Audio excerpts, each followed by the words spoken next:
Hello, my name is Leo, and welcome to a new day of the Elder Scrolls Arena. We are still making our way to the next town on horseback. I don't actually remember the name of the town that we're going to, but we should hopefully arrive tomorrow. Now, a note of that, I think I've heard that depending on the weather, sometimes it takes an extra day. If that happens, then obviously we'll just wait in town until the next day and then start then. Alright, cool.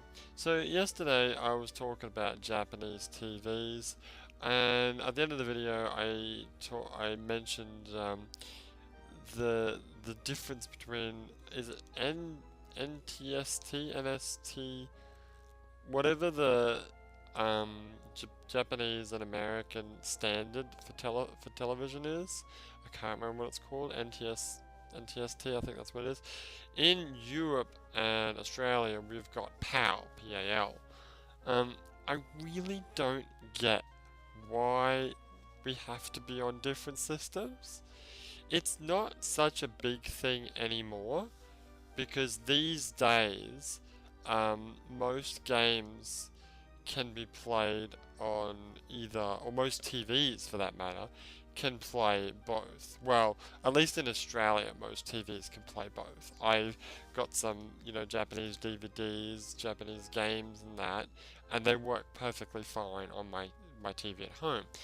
Um, Unfortunately though, the TV that I bought in Japan doesn't work the other way around. It won't play things that are PAL exclusive. This isn't a big problem for, say, PlayStation 3, because the games are the video is basically both, or I don't really know what it is. The point is, it doesn't matter. However, here's where we come into a problem. I did bring a couple of PlayStation 1 games with me, just in case. I think I bought Final Fantasy VII. I bought Siphon Filter 2. Uh, did I bring? Did I bring Metal Gear Solid? I think I bought Metal Gear Solid as well. Um, but that's a mute point. I'll get to that in a moment. But here's the problem that I have. My TV won't display PAL. So the first time this happened, because I've been having so much troubles getting my actual TV set up, I thought it was my fault until I realized that no, the picture's fine. It's just when you go into a PlayStation 1 game, when it starts up, the TV just goes, "What the fuck is this shit?" and just shuts down. And it just doesn't play anything until you get out of the menu, until you get out of the game, which is really hard to do when you can't frickin' see.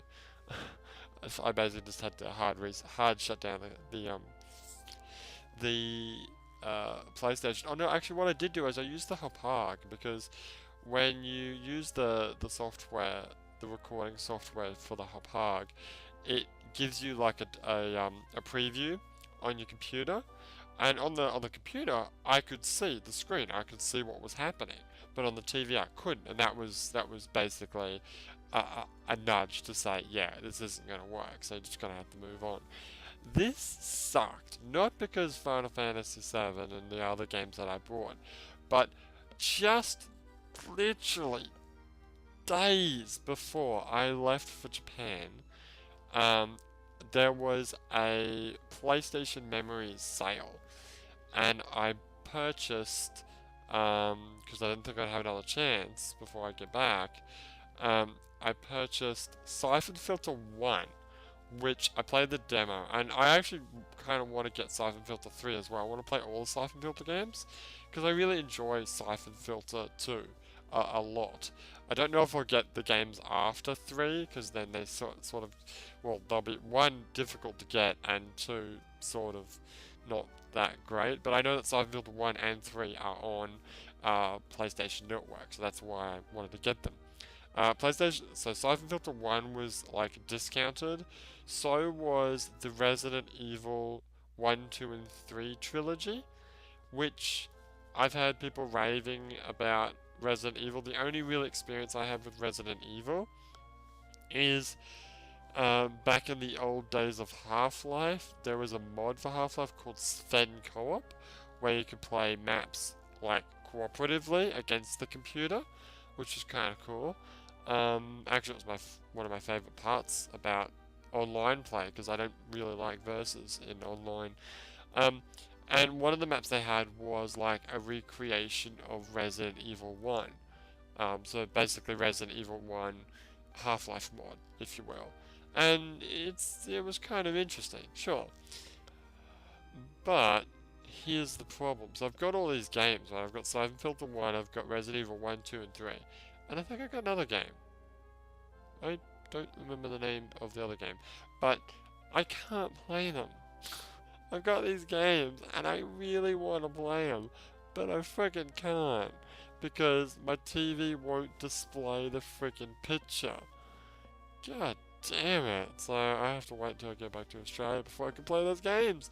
What a bummer. You know, actually, what I haven't checked is I've got the Japanese version of Metal Gear Solid. The PlayStation version. Well, yeah, it's PlayStation version. That I downloaded from PSN. I bet you that works, though. It would work, because it's Japanese, so it'll be NTSC. Because you downloaded it using a Japanese profile, so it would be, okay, fair enough. That's fine. So, that's NTSC and power. I just don't understand why there's a difference. Why do we need to have differences? It's like power. Why does each country need to have a different power standard? It's particularly, like, the biggest difference is Japan and Australia. Because Japan is between 100 and 110 volts. And then Australia is like 240 volts. It's huge difference. I had to get this really expensive damn power converter so that I didn't blow the crap out of my PlayStation when I plugged it in.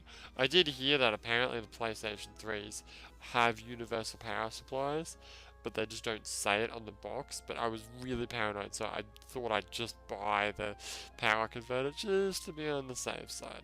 But yeah, it's dumb how different countries have these different systems.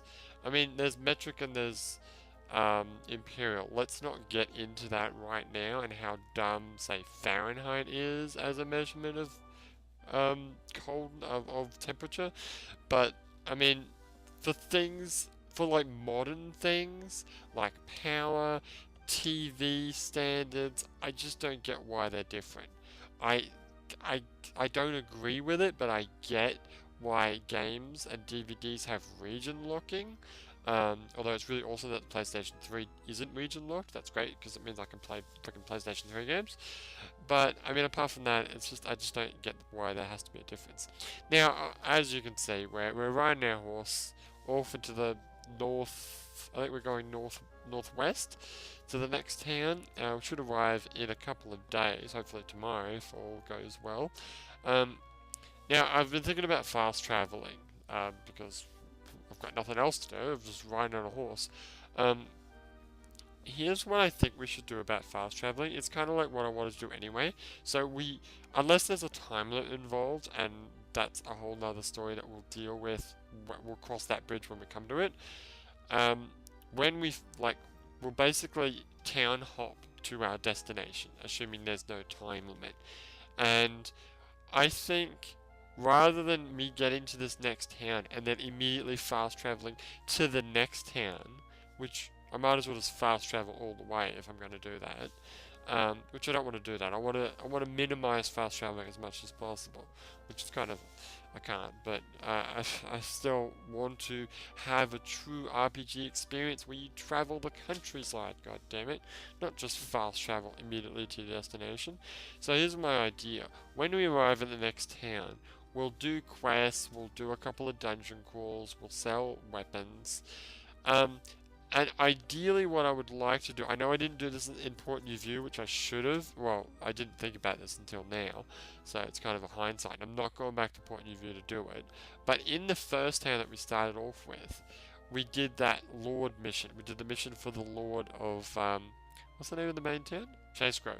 Chasegrove. We did a mission for the Lord of Chasegrove where we had to go up to the north somewhere, get something, and come back, which we couldn't actually finish the mission. It was impossible because of the time constraints. But that's irrelevant. The point is that to get that mission, I think we had to do enough little missions to get a reputation. So we'll do some little missions, we'll get a reputation, hopefully get a Lord's mission, win or fail, then we will move on to the next area. I think that's probably the best way of doing it. It also gives us a possibility of getting an artifact quest. Apparently to get an artifact quest you just have to keep doing like little missions a couple of times. And I would like to get my hands on an artifact. Apparently you're going to get one artifact at a time unless you like glitch the game, which I'm not, well, if it happens it'll happen, but I'm not going to look up on how to actually do it because what's the point? So I think that's what we'll do with fast traveling. Like I said, we'll arrive at the town, do some small missions, do some dungeon crawls, try to make friggin' gold, and then hopefully do a Lord's mission. I did find out something actually, which I guess I'll try to do it when I get to the next town, which is a way of like leveling up really quickly, which is you break into a house, the guardsmen come, or you break into a house, then you stand in a corner and enemies like just randomly spawn in there. So you just mow away enemies like crazy and you level up really quickly. So I might actually try that because I would like to be a little bit more leveled before I start doing these harder missions. But I guess I've ranted on for enough today. Funnily enough, these rants I've actually like blogged and ranted more in these fast travel episodes than I do in the actual episodes where I'm playing the game. Probably because I'm not distracted by the actual game when I do this. But tomorrow, we should hopefully arrive at our destination. We'll find out. If we don't, then we'll move on, I guess. But for now, my name is Leo, and I will see you next time.